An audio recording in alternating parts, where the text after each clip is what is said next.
I didn't ever think that I had access to a life that was different than the way I was living. Emotionally, physically, I didn't know that I could have a friend. Like, there was the thing this summer where I had a boyfriend and a best friend at the same time, and that has never happened to me before. And it was difficult to navigate, but I'm like, oh my God, all of these things that if I was 3 years ago sitting in my condo just covered in wine from the night before, I would have been like, that's not possible. Yeah. I'll sooner die, you know? So being able to actually say to people, like, no, it does fucking get better. Like, but you have to trust the process. Yeah. Hi there. Welcome back, or welcome to Recovering Out Loud podcast, the show where we get real about mental health and addiction. I'm so glad you're here. If you or someone you love is struggling with drugs or alcohol, please reach out for help. Send me a message on all social media platforms at Recovering Out Loud Pod, or by email at recoveringoutloudpod@gmail.com. You are no longer alone.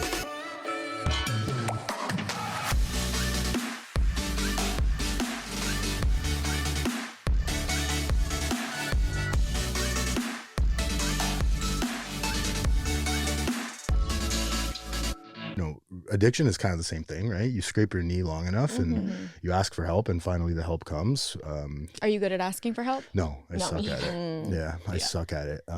What does it look like for me? I have to get caught doing shit. Okay, and then you'll be like, I need help. Like I have to get in trouble, right? I always tell this story, but quickly, like I had a thing with, not too long ago, actually. I've always had a body dysmorphia thing. I mentioned that too when we talked. Yeah.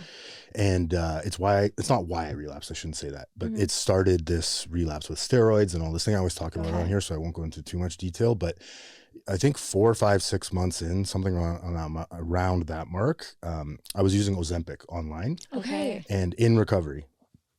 And I knew it wasn't good. And I'm not here to tell anyone not to do it, because I've since learned that a lot of people are on it. That's your thing, right? For me, this is what happens when I start to do things. Even though it doesn't directly alter my mind, it starts with a little secret. And then I'm like embarrassed about it. I'm ashamed about it. And fast forward to me smoking meth again. Like that's Did you how tell it anybody escalates. that you were doing Ozempic, like through online? So, or was that a secret that you were keeping great to question. yourself? And that's the problem, is I'll tell you 90% of it. Right. Like, I'm trying to think of an example. Like, I was using it and now I'm not, right? So it's like, it's still a fucking lie. It's a blatant lie. Yeah. But it just like makes me feel But you better. sneak around Half-truths. it. You don't tell the full Half-truths, truth. Yeah. Half-truths are really the way to survive. It's minute by minute, hour by hour. Until you die. Even when we went to we went to a cottage. Well, my sister and I have a cottage. And we went, and I didn't tell my sister that all the boyfriends were coming up. I just said the girls were going. And I don't even know why I did that. I think I was like, didn't want her to get annoyed that like there were guys that are going to be there. So I didn't tell her that. And then on the podcast, we said that we were bringing the guys up. And then she called me and she was like, so I just caught you in a lie and you're a liar. So tell me the truth. And So don't listen to the podcast. yeah, I know. I'm like, fuck off, Karen. That's my first answer too. Unfollow me then. Yeah, I'm like, if you don't like it, get away. But no, she's right. But it is, half-truths are like, that's like our thing. It's our default, you know? And it's funny because you say that and it might sound so stupid and insignificant, but when you're talking, like, I'm just like, oh my God, I get that, right? It starts with this little thing. Yeah. And then you're lying about doing drugs. Like, that's kind of the way I am, right? Yeah. It's like, I'm going to be in trouble regardless of what I'm doing. So let me try and lighten the blow, but it's going to come back on me so much harder, and it's going to happen every time, but I'm going to do it. Yeah. You know? Yeah. And learn the hard way. So what happened with me, and was, looping back to the asking for help thing, my wife and I got into a fight. She was bringing up a lot of the stuff. She's doing a lot of healing, right? So she met me when I was 7 years sober, top of my game, like happy, joyous, and free, right? Like things didn't bother me. And when I say that, I truly mean like the little things didn't bother me. I was just top of sobriety, doing well. And so she met the real me, which is great. And I think that's actually, she says it, that's probably the only reason she stuck around. right? Yeah. Because she met me. You. So when I relapsed, I went hard and I started doing benzos. I went to all these things I said I wouldn't do, driving drunk. Like, actually, I've driven drunk, but driving in blackouts. Yeah. All these moral boundaries, crossed them all, right? Just Yeah. one by one. And that's why I always say to people, like, I'm a true addict. I fully am a true addict, because I think most people, if they relapse after 8 years, I think most people, heavy drinkers, they would have been like, whoa, you know, you have a couple, and it was Adderall that I started getting on, and you're like, Right. well, that was close. I better So get back to before recovery. that, were you just alcohol, or what were you before? No, Coke was my main. I'm Coke, always okay. a stimulant guy. Okay, Yeah. okay. Yeah. Alcohol And is then it always, switched to- I'm an alcoholic. I always Yeah. say it. It's the same shit to me. I use outside things to change my insides. Yeah. Gambling, you It's know, all the same. relationships, whatever. All of it. I'll use it all. How long did you relapse for? Like, it was probably a year period of lies and manipulation. So when I go back to my relapse, I attribute that year, but I didn't start drinking until probably a 4-month drinking meth. I'm at an Airbnb one day on a couch. Some guy pulls out a pipe, and I'm just like, Yeah, I'm why never gonna not? smoke meth, right? That's Yeah. not. I don't do that. I'm not that guy. Want some meth? I'm like, I've already been taking it in pills. Sure, why not? I'm already fucked up. And then you do it. Thank God I didn't get into that, because some of the people I was hanging out with at the end, like I was going to, maybe I shouldn't say the name of it, but an after hours club in Toronto on Sunday nights. And I was like steady there. So I Yeah. got to know the bouncers Is it and the stuff. Legion? No. It was a good place, right? They took care of me. Like the guy at the door there, I still talk to him actually. He knew I was struggling, and he would always just like talk to me, because I would tell him, I'm like, I shouldn't be here. Like, Yeah. I'm an addict. Like, Yeah. I'm not like these other people. Maybe Right. I am. But I started hanging out with those people that were smoking meth, and Right. like, just like that, you think like Coke sessions are sketchy, and like you start to get introduced to that side of the world, and it's Yeah. just like a whole other, how Yeah. the fuck did I end up here? And that, I'm not sure. saying Yeah. that those people are less than, or I'm the same. Yeah. I am that Yeah. person, right? But it is funny because having these conversations, sometimes I try to like step out and be a little objective. If we weren't junkies, respectfully sitting here, like just my sister listening to you be like, yeah, so then I started, taking this and now I'm smoking meth. It's like, hey, like, Yeah. where's the jump? Like, how did that happen? But Yeah. it is all the same. So it for us, I feel like it is like I'm drinking and now I'm doing this and now I'm taking that. Yeah. What's next? Yeah, it Always is looking so for the quick. next best thing. Because Yeah. it stops working after all. Yeah. Right? Yeah. Okay, sure. enough about me. Girl Undrunk. Yeah. Thank you so much for coming down. I love talking recovery. I love that you guys agreed to do this. And your podcast is fun. It's light. It's controversial. Yeah, I find myself listening to it. I'm like, oh, fuck, did she just say that? And I love that shit. I love dark humor. I love it. I think, well, let's start with this. What do you hope somebody listening to your message or podcast, what do you hope they get out of it? And you can go one. I guess just that they're not alone. If they themselves are an addict, if they have an addict friend, family member, just addiction is real, and it doesn't mean that they're bad people. Like we're not bad people at the end of the day. And yeah, just that you're not alone, and there's hope for you. If you want to get sober, you can do it. We wanted it enough and we got sober. Yeah. It's just the wanting and getting there is hard, and we talk a lot about that. Yeah. Yeah. I think addiction and everything that comes with addiction is so chaotic. And I think most of my life growing up, I was very much like, I don't know what the fuck is going on and why everything feels like this. And going through the system and being like, okay, a lot of people feel this way, but we're all quiet about it, right? Like, I grew up thinking I was a piece of shit, but I'm pretty and I am active and I do things, but I'm like, I'm not okay inside. And a lot of people aren't. And I think when you don't even know how to put a label to that or words to that, you just feel alone and lost.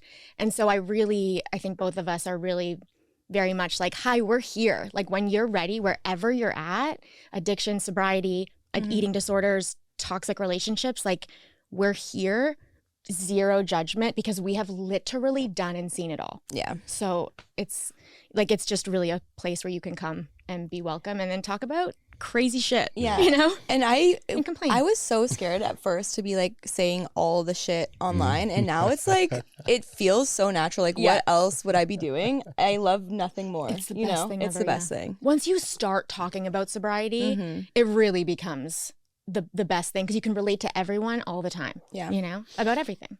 It's funny you bring that up because when I first started, I kind of came to this realization too, where I was like, this is my all or nothing thinking, but everybody in the world could possibly hear what I'm about to say. Yeah. Yeah. You have to wrap your head around that. I don't even really think about it too much. I don't think now about it I too don't. much. Now I Yeah. don't. But when I first started, it was like that. I kind of had to accept that at one point, right? Yeah. My aunts, my uncles, and Yeah. Oh yeah. It's the family first. You're like, sorry. To your point, like I don't know, whenever we go out for dinners and stuff, my aunts and stuff are like, at Thanksgiving, was it Thanksgiving? No. Yeah, Thanksgiving. Yeah. Thanksgiving yesterday for America, but I'm all over the place. We were sitting down at the table, we're going around what we're grateful for. Yeah. And my fucking aunt goes, I'm so grateful to learn more about my nephew's addiction. And like, she started tearing up. She's like, I had no idea. I've been learning so much. And she listens to every episode. Shout out Zia Kathy. That's cute. But yeah, it was amazing. She's like, I've learned so much, right? Yeah. And she was so grateful for it. And it's awesome. Yeah. Yeah. There's been some like fights I've had with some family members and friends about what I say on the podcast. But at the end of the day, like I told my one friend that I was scared to do the podcast when we were first starting. And she was like, why are you scared? And I said, well, what if like people don't like what I'm saying? What if they don't agree? And she just said, like, if they do, then those aren't your people. And I think that's just very telling of the situations I've had since saying some of the stuff I've said on the podcast. Yeah. And that's sorry. just whatever. Yeah, and I think at the end of the day too, like we almost died Yeah. a lot of times. Like we really almost didn't make it. And like I don't want that for other people. Like Yeah. I really want to just, if we can touch anyone's lives, save anyone's lives, like we get that. And like honestly, I feel like if you almost fucking die, then you have to talk about it. You know? It just feels like that's what we're meant to do. Because chances are someone else has been through that. 100%. For sure. Yeah. Everywhere all the time. Yeah. It's true. Yeah. The one thing too I find about what I like about listening to you guys is this boredom and recovery thing keeps coming up, right? How am I going to have fun? I was so fun when I was drinking, right? That's my favorite thing. Yeah. It's like you were not fun. Like, let's look at the last 30 days. Yeah. And Play the just, you tapes. tell me how it went, right? Yeah. Why are we even talking in the first place? Obviously there's some, anyways. Yeah. I digress. But it feels fun listening to you guys. And I think it's important, especially for young women coming in, but anybody to be able to know that, holy fuck, there's people that are having fun. Like they sound fun. They're having fun. They're talking about doing shit sober fun. Yeah. I can do that too. Right? It's important, I think. Yeah, it feels impossible at first. I sit sometimes in our podcast studio and I just look around and I'm like, not even the podcast, but I text Zoe all the time just being like, I love you. I'm grateful for you. She sent me a really nice paragraph yesterday. Yeah, I That did. was really cute. I was that. feeling very sentimental. I almost went, but also fuck off. Getting At too the end of sentimental. that, Yeah. she's like, oh, sorry, fuck off. Yeah. But I didn't ever think that I had access to a life that was different than the way I was living. Emotionally, physically, I didn't know that I could have a friend. Like there was the thing this summer where I had a boyfriend and a best friend at the same time, and that has never happened to me before. And it was difficult to navigate, but I'm like, oh my God, all of these things that if I was 3 years ago sitting in my condo just covered in wine from the night before, I would have been like, that's not possible. Yeah. I'll sooner die, you know? So being able to actually say to people like, no, it does fucking get better. Like, but you have to trust the process. Yeah. You know? I know. I think like I had an epiphany the other day and I didn't even tell you. I love that. And I've been feeling like just more anxious than usual the past couple weeks. I blamed it on my period. I thought you were going to say, I blame it on Heather.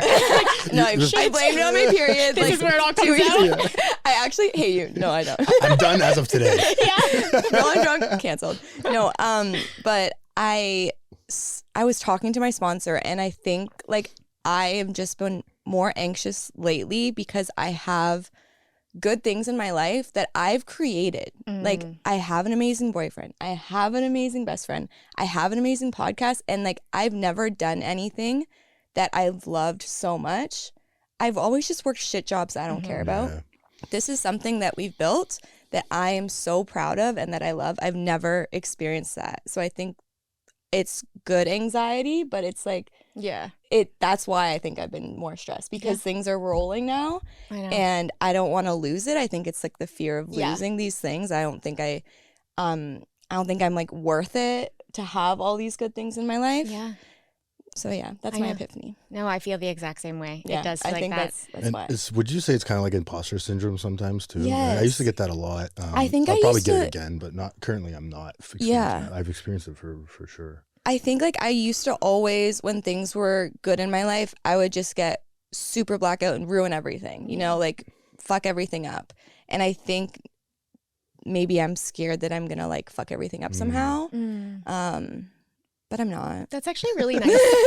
I swear I'm not gonna do that. That's actually really nice to hear because that's Yeah. how I feel all Yeah. the time. I'm so scared. I'm like, I am on a train and I'm going to fall off so fast. But I'm Yeah. like, maybe Zoe says this to me all the time where I'll be like, ugh, I'm a liar. Like, I'm a fuck up. I can't do this. And she's like, no.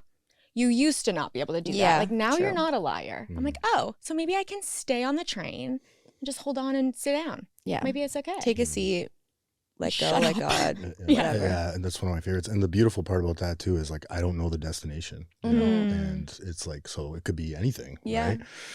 I want to know the destination. That's more my thing. Is like right now, at least, anyways, is like I fear of the future. So I guess it's similar, right? Yeah, But well, fear I of the think like, future. and now I feel like I'm trying to control all these Yeah. things, but I can't. Yeah. And I don't know the destination, but I have to trust in it. And I think like I do. It's just been harder for me the past couple weeks to do that, which is fine. Yeah, controlling outcomes, right? Like Yeah. it's if I know what it's going to be, then I feel more in control, more Yeah. comfortable in the moment.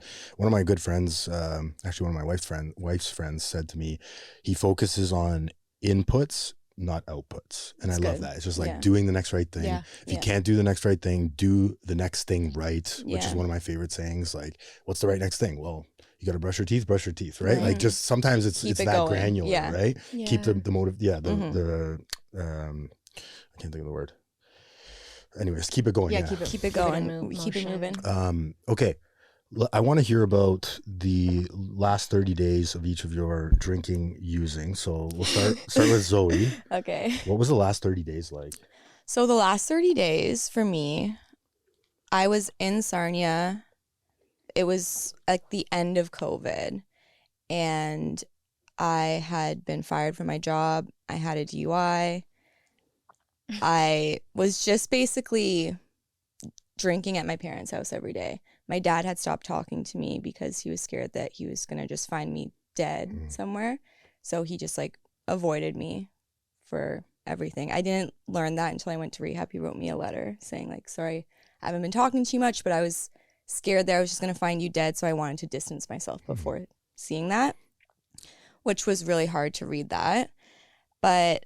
And then the last week, I was like, okay, fuck this. I'm moving back to Toronto. I'm going to be happy in Toronto. I'm going to be able to control my drinking in Toronto.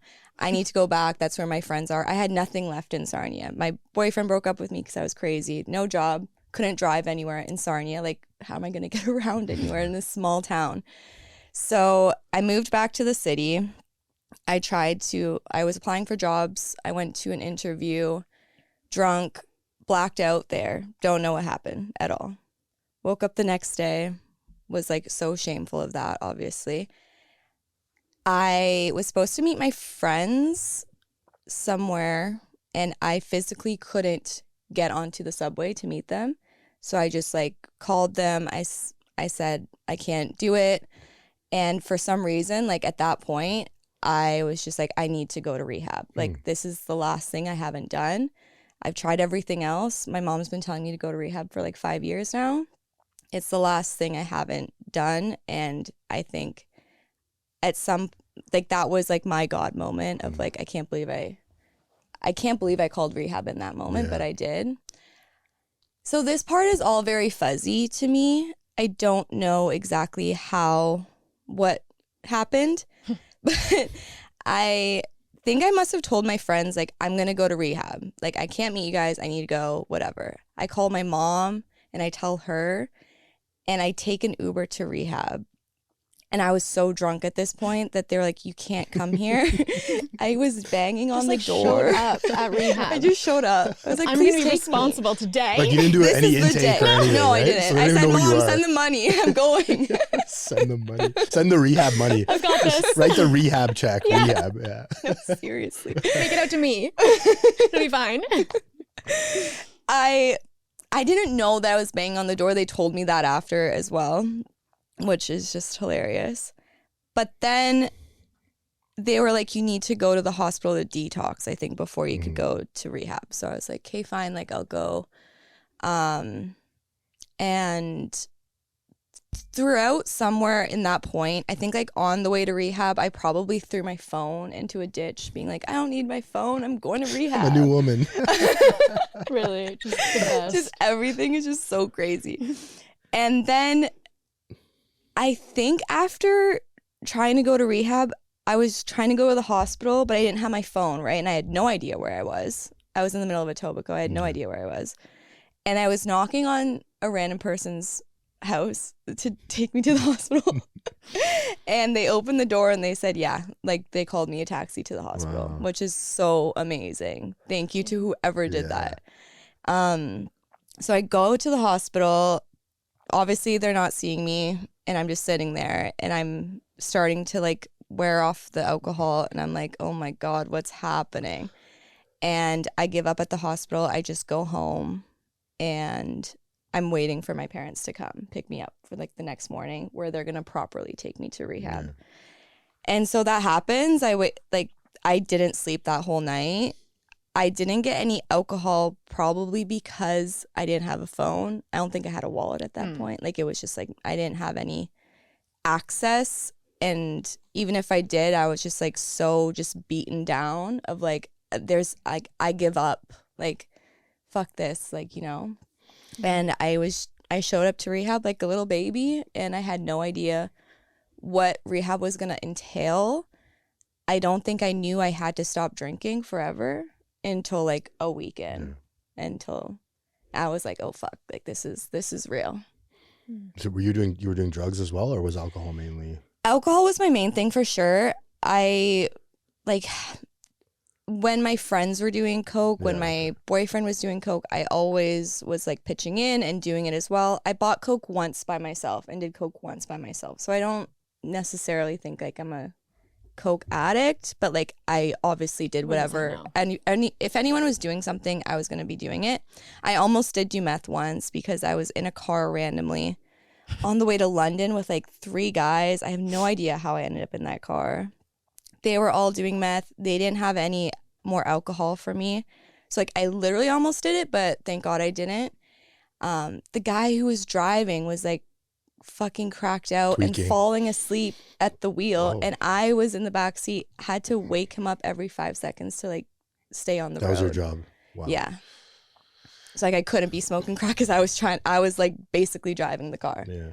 I mean, it goes back to your should have been dead so many. I have so many scenarios like that where my friends are driving and I'm just like, you just get that gut feeling, right? Even though you're messed up, you're like, this is not right. Yeah. Right? It's like the moment this of is clarity. bad. Yeah. I was like, how did I end up in this vehicle? Yeah, that's what it is. Like, how did I end up here? How did I end right? up here?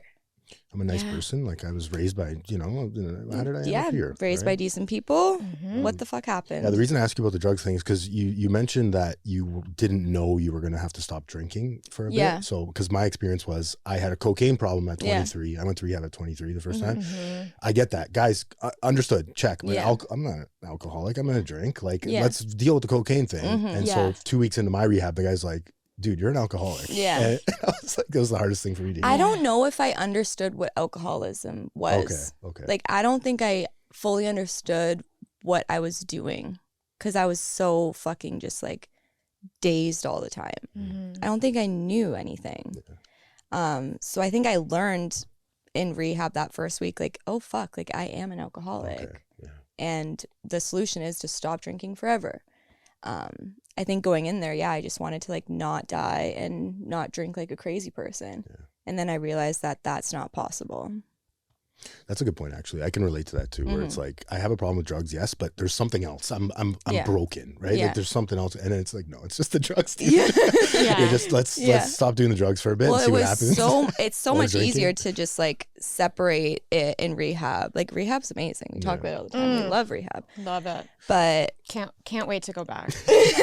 Careful Just what you, kidding. careful I'll what go you back. wish for. I'm like, how much is a vacation? Can I just like spend that and go to rehab for a little bit? Like it's and then like fun in make there. all the friends in rehab. Yes, and save Queen them all. Bee. So Yeah. fun.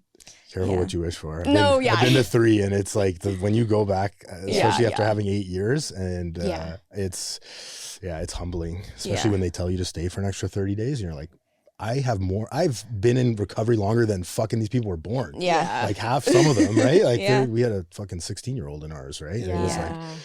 that was a crazy thing. Anyways, I felt really bad for her, but we became friends over the time, which was cool because, like, I don't know, it was a whole thing. But this is the beautiful thing about recovery is that like it doesn't discriminate but also like everything she would say, even though she's like in a completely different, you know, and I don't recommend this, right? But I understood everything she was saying. And then when I would say something, she understood, right? It doesn't mean we have to go hang out. And you know, I know there's a whole thing, right? I don't do that. And I strongly preach against not doing that. I hang out with guys, especially in early recovery. That's a huge thing for me. I know you guys always talk about that, guys with guys, girls with girls, or whatever you identify as. But it still doesn't, like, it's amazing to me. It's how cool. Like generations, even, it's the same feelings. Like some old man will say something. I'm like, yeah, I relate to that. Or like some young woman who's half my age will say something, and I'm like, oh fuck yeah, true. Yeah. You relate to, because sobriety and addiction is such a specific thing. Like anyone's stories, you can relate to it. Yeah. And I think that's why the podcasting about it is so great, because We're not that unique. we're not special. Everyone, like a lot of people have this disease. Yeah. And So Heather, walk us through your My last 30 days. What did that look like? Damn, my last 30 days, we have different stories. I was an indoor cat for sure. My last 30 days, I would say, was prepping to die or to go to rehab. And I knew that those were my options. I think like for a few months before that, I'd been waking up in the middle of the night sober and being like, fuck, I gotta stop. Like I'm having heart palpitations, and I always had, but they were getting worse. And there was a few times where like my whole left side was like in so much pain. I didn't tell anybody. I was just lying in my bed, and I'm like, okay, like this might be it.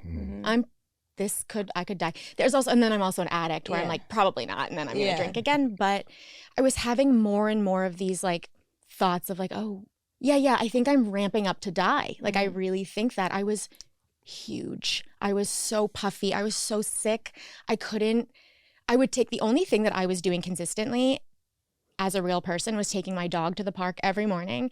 And I would go to the park at 8 a.m., throw up at the park, order wine rack so that when I would get home, he would meet me, and then I would drink all day. she had a wine guy. She didn't I was even, gonna say, did he know you? even like Yeah. order through the apps at the end.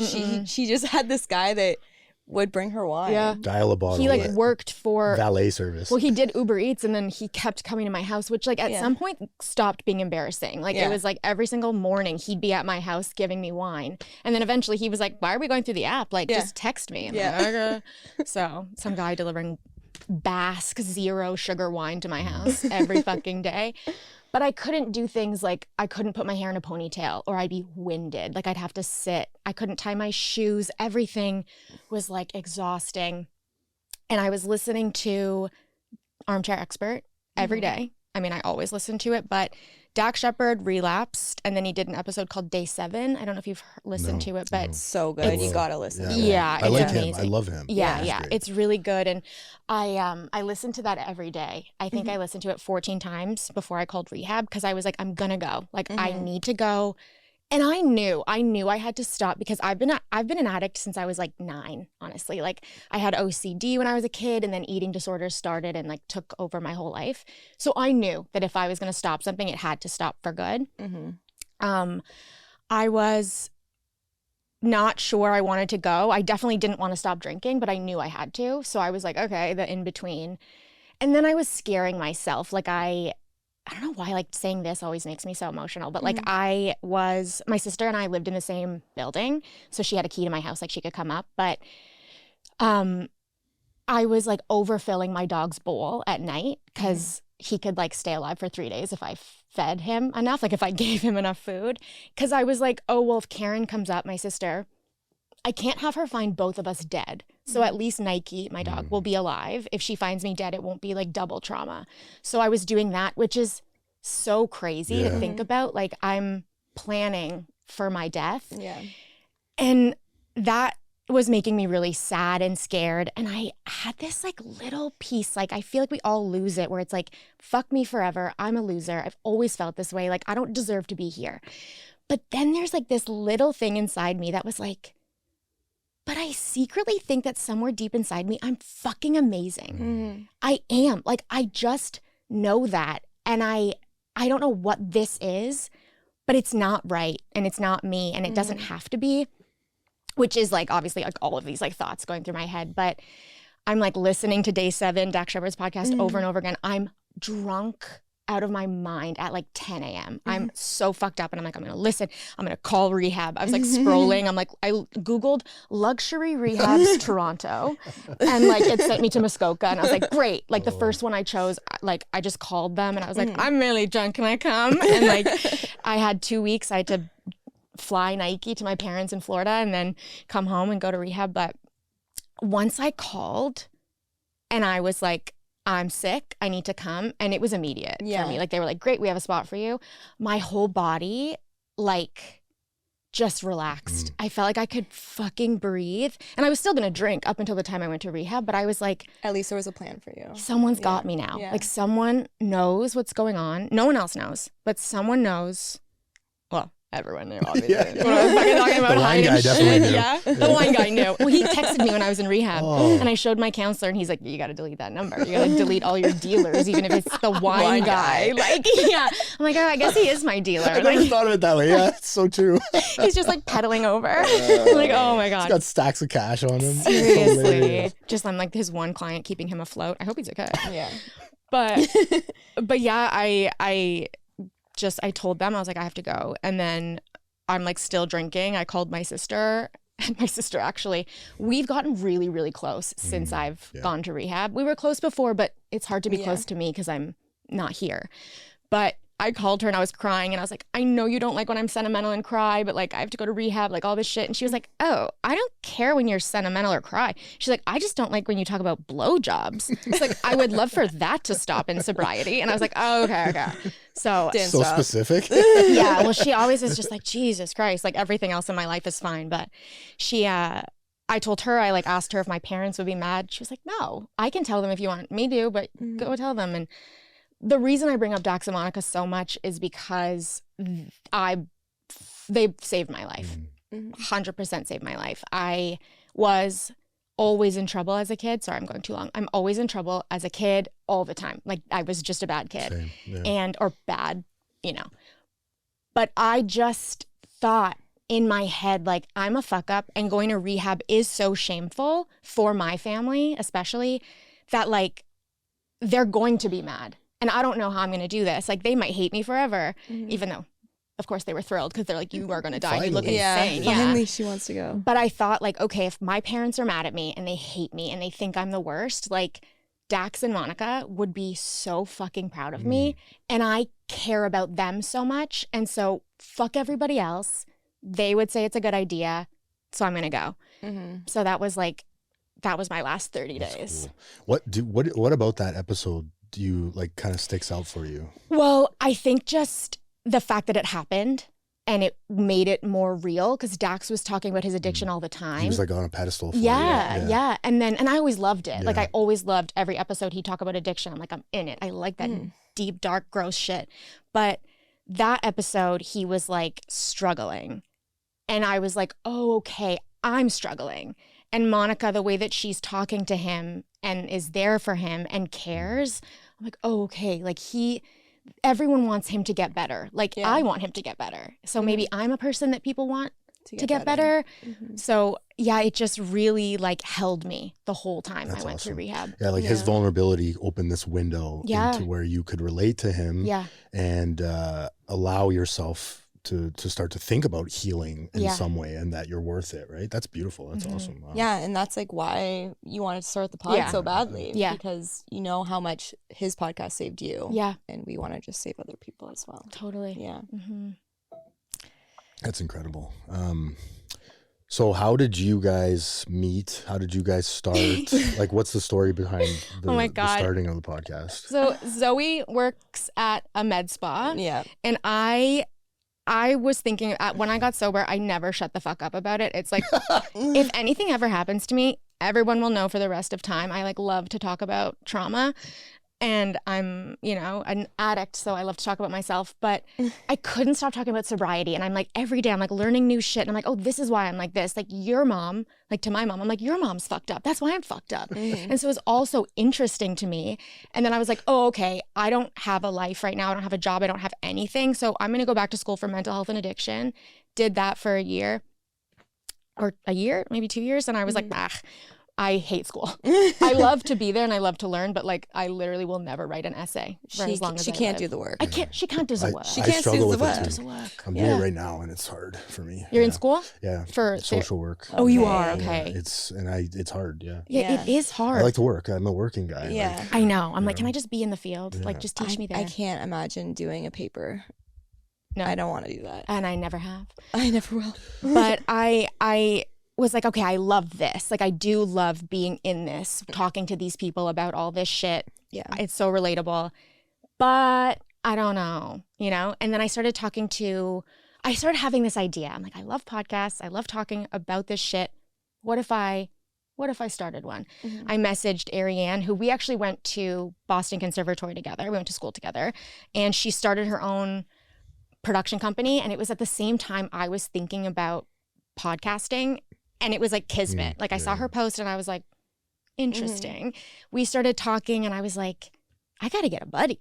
Like I need a buddy. And then Zoe and I walked into the med spa that she was working at. Yeah. And I told the esthetician that I was sober and I was like sleeping with a married guy. And then so she broke HIPAA, of course, and told Zoe. And told me. And at the time I was obviously sober and sleeping with a married guy. And I was like, oh my God, we have so much in common. Yeah. And so I think I randomly said like, oh, I'm sober too. Or something like that. Yeah. And I was like, why? What's wrong with you? What did you do? Like, did you go to the hospital? Like, I was so excited. Now I'm like, maybe be a little chiller about people, like exposing their. I was so excited when you were just wanting to talk so much about it. Yeah. I was like, oh my God, amazing. I know. It was so exciting. That was probably like, what, a year before we started the podcast? Yeah. Yeah. Yeah. Within that year, you were still very much like a stay-at-home person. I was an indoor person. Yes. I was an scared. indoor cat. Scared of leaving, but like we would hang out a little bit throughout that year. But then like after that, we did get closer. Yeah. I was bringing you out more, experiencing you to the world. Yeah, that was hard. Yeah. But it was good. Like the second we met, I was like, okay, here's a new life. I can go outside. I can like, because Zoe is out. You're out. She parties. She hangs out with her friends. And I'm like, you have friends? What's that like? Yeah. So, and then one day we were at dinner and I was like, I have to talk to you about something. Yeah. And I think you were just, you thought I was going to ask you to do an episode. Yeah. I knew that she was wanting to start a podcast and I thought like that was so cool.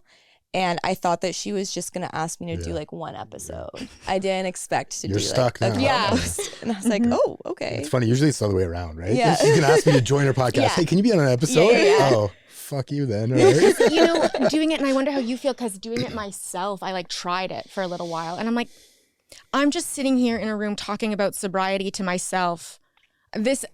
I know myself. I mean, but the only way to know yourself better is to talk to other people and see your life through them. Yeah. Yeah. And the whole point of sobriety is community. So I'm like, why am I fucking doing this alone? Yeah. You know? Yeah, that's why I do the guests. But the only solo ones I do now, and I didn't used to do them before, but I do them.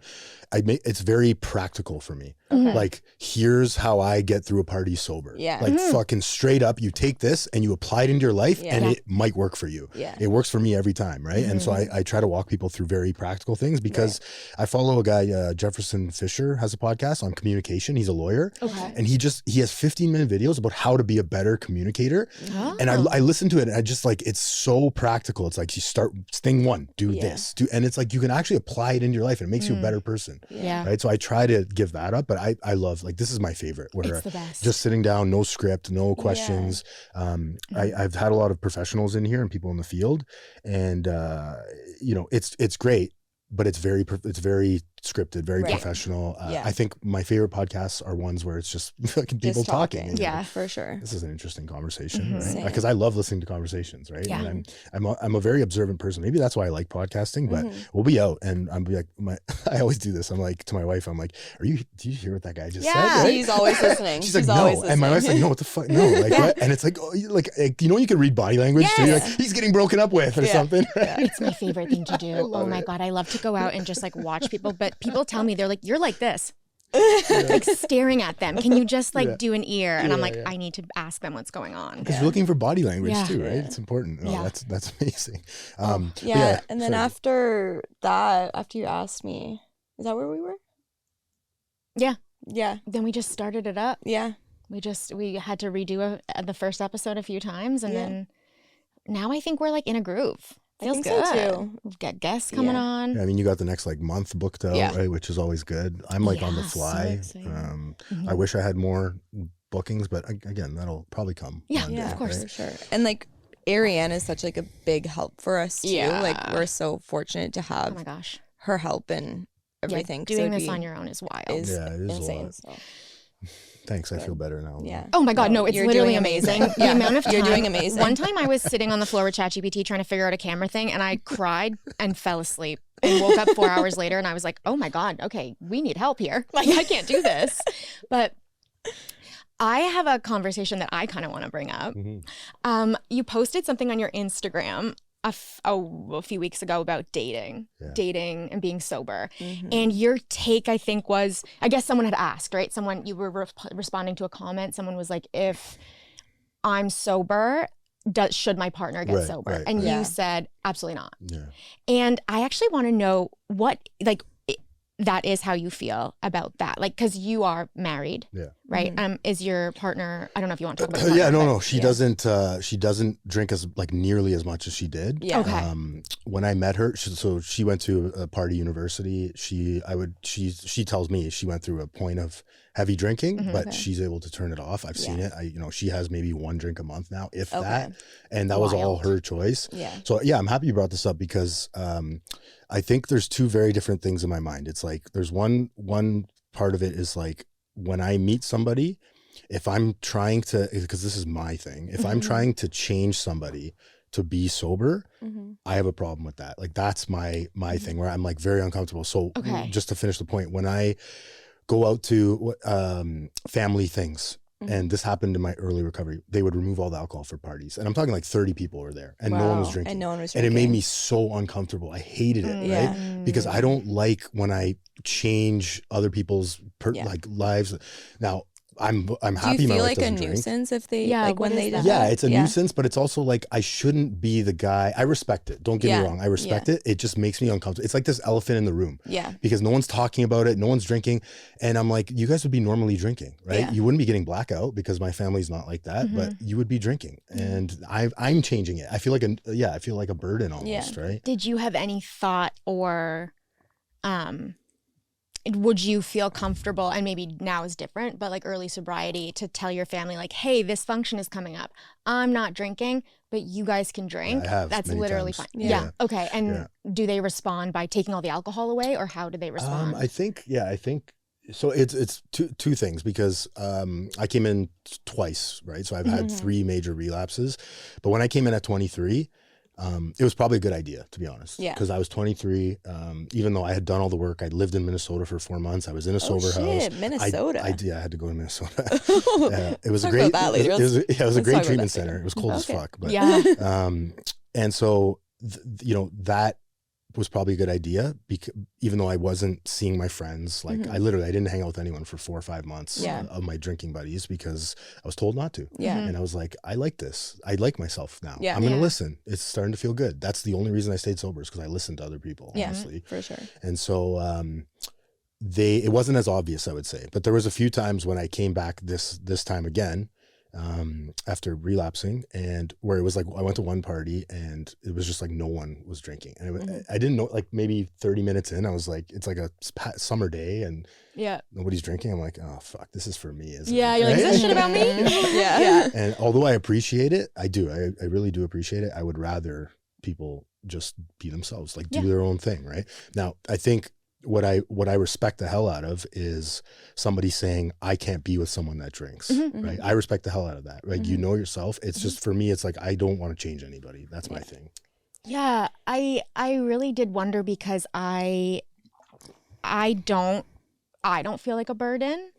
I am like very aware that I was super sick and I was not well, and so like I have to do this, and I like that everyone around me knows I'm sober. It's like what I lead with. But I'm really out there. Like, I'm an extrovert. Yeah. I have no shame about any of it. And not to say you have shame, but I am wondering that, like, not wanting to be the elephant in the room, or like, you know, I'm like, well, that feels to me like I don't want you to feel like that. Like, if everyone around you doesn't want to drink, it's like fucking good. Yeah. You know? And it's not like you asked them to not drink. Yeah. They wanted to do that because they love you. Yeah, you know? exactly. Like, I think I get feeling like that. My family didn't drink around me when they picked me up from rehab. We went out for dinner that night and they didn't drink.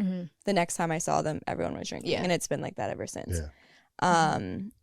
Which, it only annoyed me because they didn't bring it up. Yeah. When I went out with my friends, like the first time I went out with them after rehab, like a month later, they asked me, like, do you want me to drink? And I was like, I don't care, but thank you for asking. That's the important part. That's the important part. My family never asked. Yeah. After that one night, they didn't ask. But early sobriety, I would say like a year in, every time I was around my friends, they would be like, are you okay with me drinking? Yeah. What's the vibe? Like, are you okay with this? Are you feeling good? What's happening? And my friends were always supportive like that. And I never told them, like, no, don't drink. But just checking in on me and asking if it's okay was all I needed. I didn't want them to not drink, but... And that feels like safety. Yeah. Like, it feels like safety to me, where I'm wondering if that feels like danger to you. Because I'm wondering if it's also like this difference between, like, binary speaking, like men and women, where like, I'm good to be coddled. Like, I like when people know, I like if everyone around me, it makes me feel safe. Yeah. So I wonder if it's this thing of like, point. Yeah. like, Yeah, I don't want to, I can't do something. I'm a man. I should be able to do something. I can't do it, but I don't want anyone to fucking talk about it. I don't want it to be a thing, where for me, I'm like, this is a thing, and we're all going to talk about my sobriety, you know? Because it is really nice when everyone around you knows what's going on. And then I'm like, yeah, you can drink, it's fine, because you know me and we've had this conversation. Yeah. You know? Yeah. Yeah. The important part is, if any family is listening that they're wondering how to navigate this, especially through the holidays, Yes. like, just ask them how they're doing. Ask them if it's okay to drink.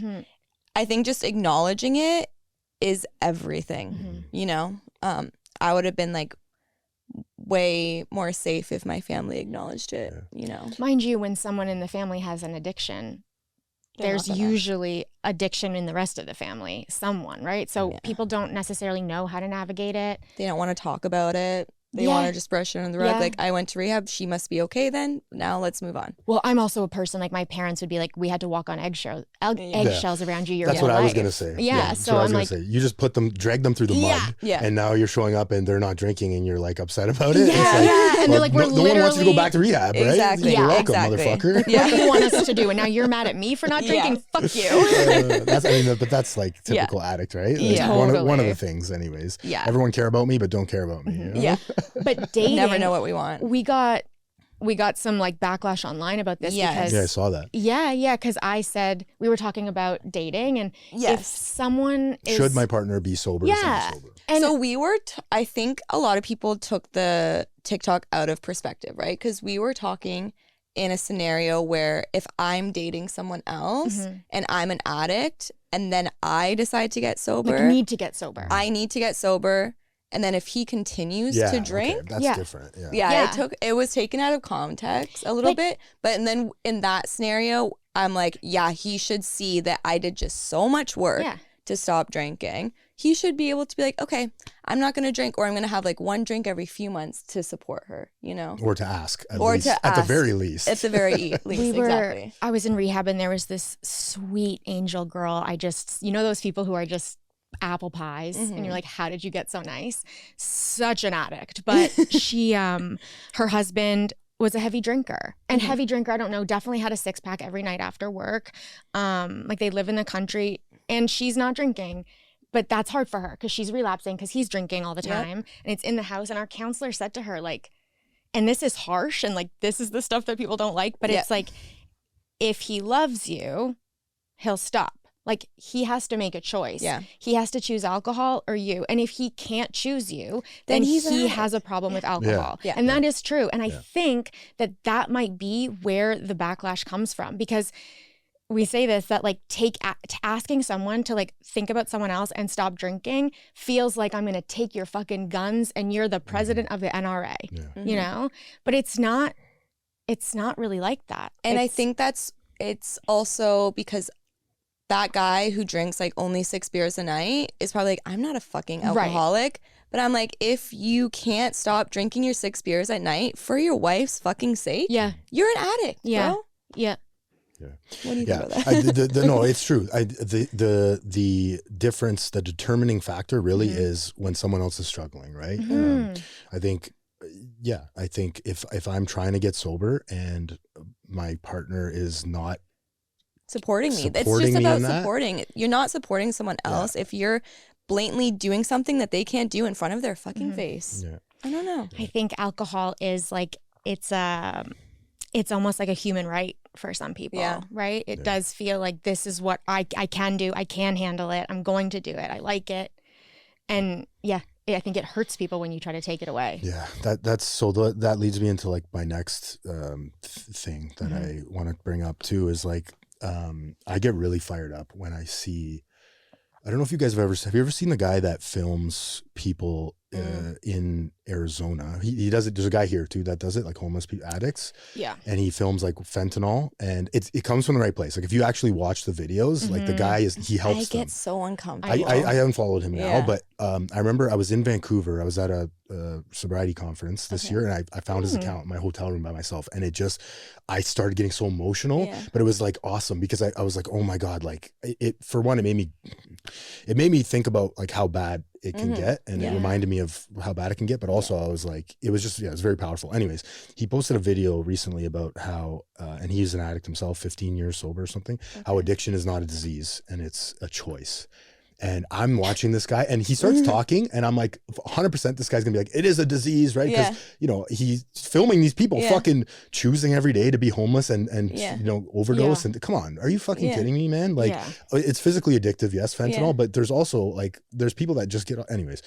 So he gets on this whole thing and I had to literally like stop my hand from commenting on it because it never goes anywhere, right? So I took a day, I went back and I just shared my experience, right, of if it was a choice, then if somebody like me had relapsed after 8 years, they would just be like I said at the beginning, that was close, like I better slow down now. I could not stop. You had no choice, right? So here's my thing, and then I want to hear your thing. Is I think it's a choice in the beginning, right? To start. Everybody chooses to start to some degree. I think a lot of us are predisposed with it, right? But we don't know until we start. And then once you're in it, I think the choice just goes out the window, right? Even if you get some time between you and no recovery support, I think the choice goes out the window and you need intervention, rehab, whatever it looks like. What do you guys think? I think I agree with that. I think even like there's people right now who are like drinking and it's normal until one day it's not a normal drinker. Like that choice, it's a choice until it's not a choice anymore, until it turns into a disease. And that can happen at any moment in your life. It happened for me early on. It happened for you later on as well, like a little bit later than me. But yeah, it's a choice until it's not a choice anymore. And then there's so many times that, I wanted to stop, but I couldn't. My body physically couldn't not drink. Like it needed it. I didn't want to hold a knife in front of myself, in front of my parents. I didn't want to stand on the balcony on 46 floors above, like that wasn't what I wanted. That was happened because I had this disease of alcoholism, you know? Yeah. And to the point, like, that should have been enough for anyone to stop, right? For and sure. It's like, It's not. Yeah. I mean, sometimes your first blackout in high school is Yeah. enough for you to stop, or college, and you're like, oh my God, I got way too drunk on that and I never drink like that again. I'm like, damn, girl, how'd you do that? Yeah. But that sounds so much fun for me. Let's keep the blackouts going. yeah, well, that's the thing, right? It's not fun. Like when we're in addiction, it's not fun. And if you see us like laughing, it's because we're fucked. Like there's no, I don't want to wake up in the morning and the first thing I do is like, put my hand under the pillow and get the wine from the night before. Mm-hmm. I think everyone in life goes through some sort of hard time.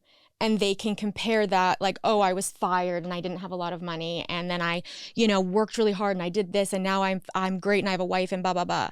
And they compare that struggle to addiction. And it's just not the same at all. Yeah. Like, and I think the comparison between like addiction and diabetes or addiction and cancer is also really hard to, but it is its own thing. And I think using the word choice makes it so easy for all of us to other everyone that's on the street struggling and not getting better. Like, I don't think I'm better than anybody. No. I know exactly what would have happened to me. Yeah. First of all, especially if I didn't have my dad That's and what- the money that he has. privilege, Do you right? think Privilege. it's easier That's why I to always say? that. Do you think it's easier to say it's a choice?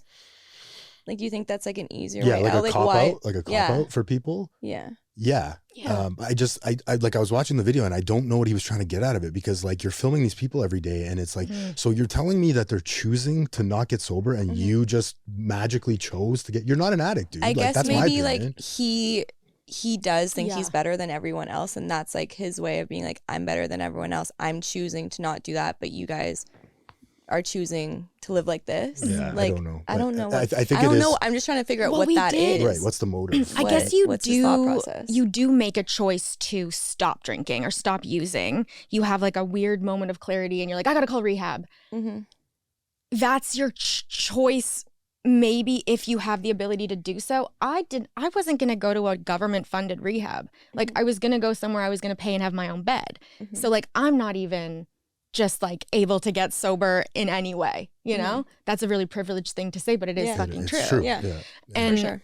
but And like the fact that I called rehab and I went the next day is such a privileged thing too. Like, yeah. a lot of people have Don't to have wait that. Yeah, months yeah. and months, Well, also- and then they don't want to go at that point. And Yeah, and I think the main thing too, when we have these discussions about people that are struggling living on the street, it's like, okay, get sober. And then what? yeah. Live on the street? Be fucking cold? Have nothing? Yeah. People that are so unbelievably Zoe was in the hospital all the time and treated like shit, when she was going through her addiction. Like, people are not being served. They're all underserved. Nobody cares. They're not going to the hospital. You can't just get sober and then be like, okay, now I'm going to live on the street. Yeah. Mm-hmm. Sober? Yeah, fucking right. It's cold. It's dangerous. No. Part of So- the deal is building a new life, right? Like, Yeah. that you don't have to drink in. You Yeah. know, everyone says that, but it's true. It's like, I have to build a life that I don't need to drink in, right? Yeah, but build a life. You have to be able to push off of something, right? Right. That's You what I have to be mean. able to Like, so close that's your where door. privilege comes in. Yeah. Exactly. It's tough for sure. So in that case, if it is a choice and I'm on the street, even if it is a fucking choice, that's what I'm choosing then. Yeah. Because I don't want to be out here. This sucks. So, but it's not a choice. Yeah. Ugh, It's hard. it is hard. And I think we wake up in the morning and you're like, I'm not going to drink. I'm not going to drink. And then you immediately drink. I think your brain and your body just don't compute at that point. Yeah.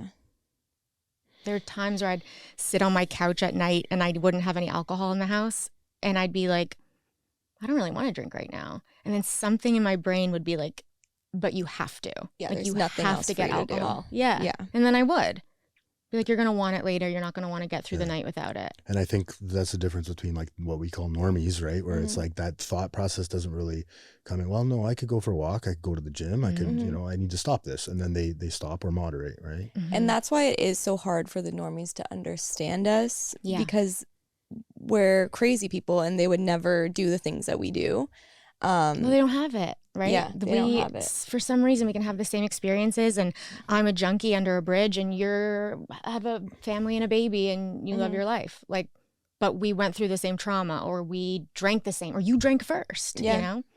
But some of us have it, some of us don't. I mean, yeah, to your point, like even when you were talking about the dog thing and your sister not finding two, like I was just like, yep. Yeah. I probably would have done that. You Yeah, know, it's, exactly. and then I'm thinking about it, wait, that kind of sounds crazy. It is right? Yeah. crazy. But it's true. Like I can totally relate to that. Mm-hmm. Yeah, we got to do this again because we're running out of time, but I had a great time today, I guess. I know there's so much more to talk about. I know. know. And there's a lot that I want to get into, but it'll Yeah, we'll come back. yeah, we'll have come to back. You'll reschedule. You'll come see us. We'll continue or whatever. Yeah. And I'm coming to see you guys. Yeah. I guess typically how I end this is if you could say something to your addicted self today. God. Yeah. She wouldn't listen to anything That's what I say. say. I know. I I'd be always like, say that. you just, hello? Are you Are okay? you okay? Are you alive? Get off the balcony, Zoe. Yeah. Put some Step clothes down. on. Why are you naked up there? Yeah. Put that bottle down, you dumb bitch. If that one doesn't, maybe if you don't like that one. Yeah. I mean, the best advice you heard in early recovery. One of the two. Best advice. Oh, man. Oh God. I have no thoughts. No, well. How do you stay sober today? How about that? Well, I have a bunch of answers now. Okay. I feel like the best advice I got in recovery is either A, don't pick up. Mm-hmm. For some reason, that one, that we had this guy from CA come in. He was a gigantic Italian man. And he just used to be like, don't pick up. Yeah, Don't classic. pick up today. And I'm like, okay, yeah, like, I know that's so simple, but Yeah. I'm like, yeah, right. If I just don't open the wine rack door, just don't go. Yeah. Right. And like, it's a little thing. And then also fucking empathy first. Yeah. I try really hard. Yeah.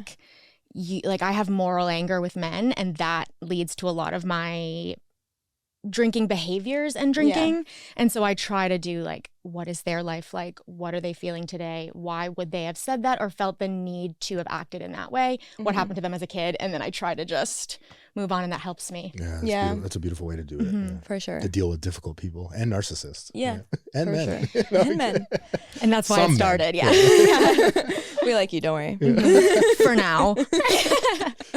I think the thing that I first started doing, like when I got out of rehab, I think I didn't like pay attention to too much, but I know for the one thing I know I was doing from when I first got out of rehab till now is just like being honest with everybody and being honest with yourself and like talking about how you're actually feeling and telling people what you need and not lying about anything.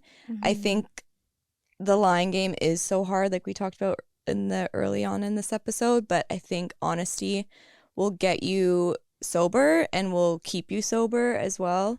Yeah, I think that's something I grasped onto early on, and I don't think I let that one go. Yeah. Yeah, I agree with that. I think our core defect of character, Yeah. I know some people don't like that word, but it's true. Like our core defect is like Lying, dishonesty. manipulation. Dishonesty at its very core is like, for some reason, whether it's people pleasing or I don't like what you're going to think about me or I'm not going to get my way, or like you said, it's going to be, easier to apologize later or whatever.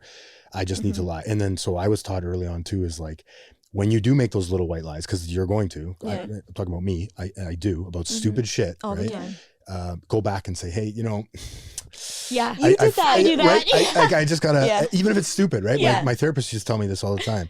I don't know if you know Christine. Do you know Christine? Anyways, I don't know. She's great woman. Yeah. She would say, just go back. Hey, I made a little white lie there, and just kind of laugh about it. Yeah. right? And build that up over time, and then you won't lie anymore. Yeah. I do that with Exactly. music. One of the big things on dates when guys are like, what kind of music do you listen to? And I'm like, oh, I fucking hate this question because I like Sabrina Carpenter and Top 40. That's what I want to listen to.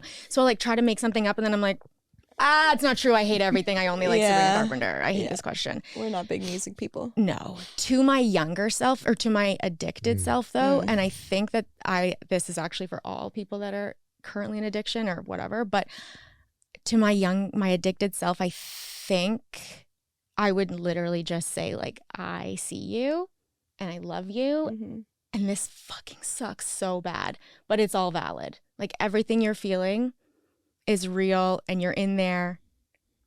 And I don't know whether that's helpful or not, but like, yeah, just telling like people who are Like, we see struggling you. that like there's love for you Yeah. and like we love you no matter what. and And you're it's like helpful. yeah, and you're a person in Like there. you're worth it. Yeah.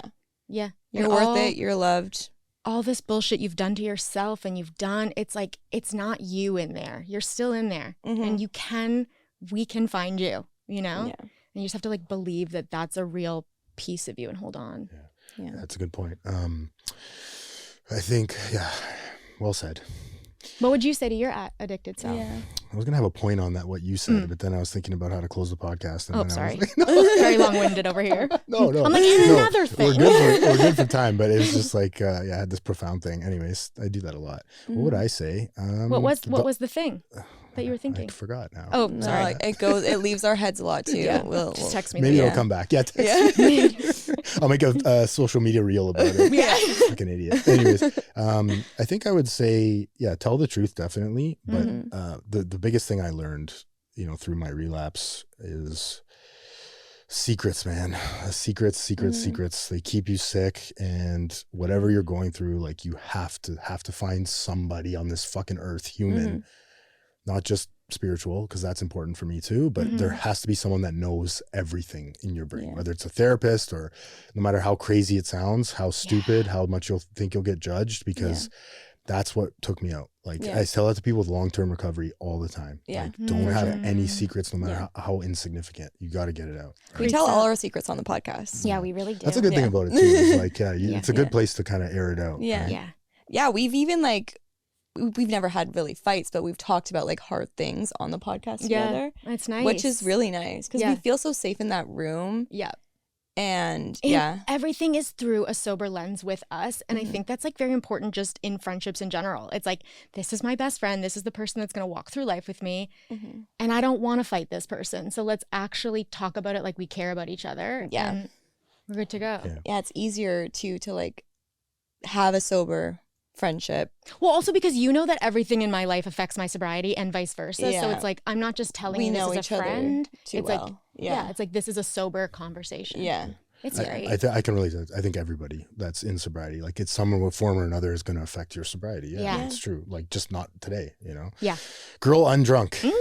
Thank you so much, Zoe. Thank you so much, Heather. Thank you. I appreciate it. Thanks for coming down. Thank you so much for having us. This was so fun. We'll see you soon. Thanks for listening. Please help us grow the channel and like, share, and subscribe for more content. The discussions and stories shared on this podcast are for informational and motivational purposes only. This content is not a substitute for professional medical advice, addiction treatment, or therapy. If you or someone you know is struggling with addiction, please consult a licensed physician, addiction specialist, or mental health professional. You are no longer alone.